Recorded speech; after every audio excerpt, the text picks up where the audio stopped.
प्रबोधन कार्यक्रम है, खास करके जो पहली बार के विधायक हैं उनके लिए कितना लाभकारी है? ये बहुत ही लाभकारी है। इनफैक्ट थोड़ा-सा मुझे तो लगता है कि विलंब ही हुआ और पहले हो जाता तो और अच्छा रहता।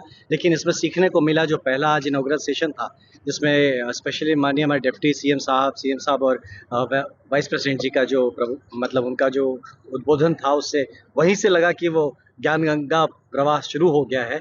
और हमें पूरा यकीन है कि आने वाले 2 दिनों में जो विधायकी का काम है और बहुत सारे ऐसे टर्मिनोलॉजीज़ हैं कि हम अपने काम को और सुचारू तौर पे ज़मीनी स्तर पे भी कर सकें, ज़मीन की बात मजबूती से विधानसभा में रख सकें, ये हमें सीखने को मिलेगा। सर, बांकीपुर का उपचुनाव काफी चर्चित है।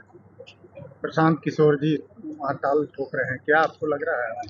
देखिए, जहाँ तक प्रशांत जी की बात है तो वो पिछले चुनाव में दिख चुका है।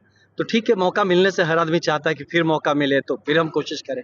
कोशिश करने में किसी का नुकसान नहीं, लेकिन बांकीपुर जो है वहाँ की जनता एकनिष्ठ भाव से 1995 से लेके भारतीय जनता पार्टी और एनडीए के साथ रही है और कोई कारण नहीं है कि क्यों वहाँ की जनता कुछ और सोचे। बल्कि जो वहाँ नित्य नवीन जी हमारे जो अब अध्यक्ष बन के गए हैं, उनका जो कार्यकाल देखें, उनके पिताजी का कार्यकाल देखें, तो बांकीपुर दिन पे दिन मजबूत हुआ है और आज सरकार से जुड़े रहना चाहेगा बांकीपुर। बांकीपुर क्यों चाहेगा कि दुनिया एक तरफ चल रही है, हम अलग चले?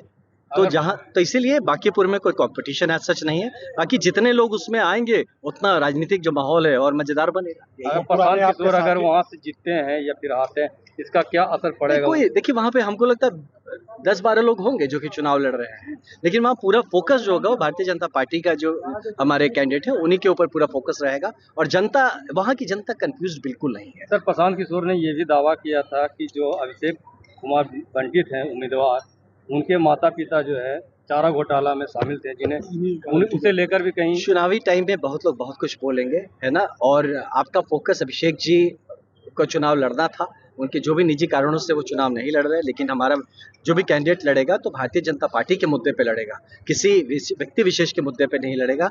और जितने ये दल हैं ये कोशिश करेंगे कि इसको पर्सनलाइज किया जाए।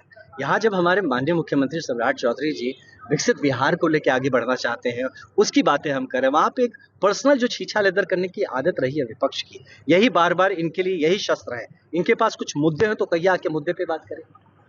तेजस्वी यादव जी नहीं शामिल हुए, मिस करेंगे उन वैसे।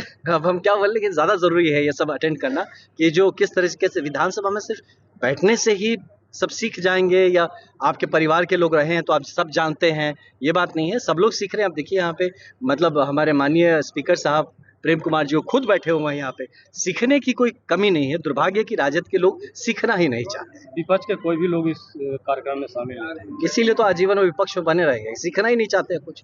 जीवन यहाँ लोग रोज नया देखिए, आज यही टेक्नोलॉजी की बात हुई, हमारे गवर्नर साहब, मुख्यमंत्री जी, हमारे वाइस प्रेसिडेंट साहब, सब लोग इसकी बात करें।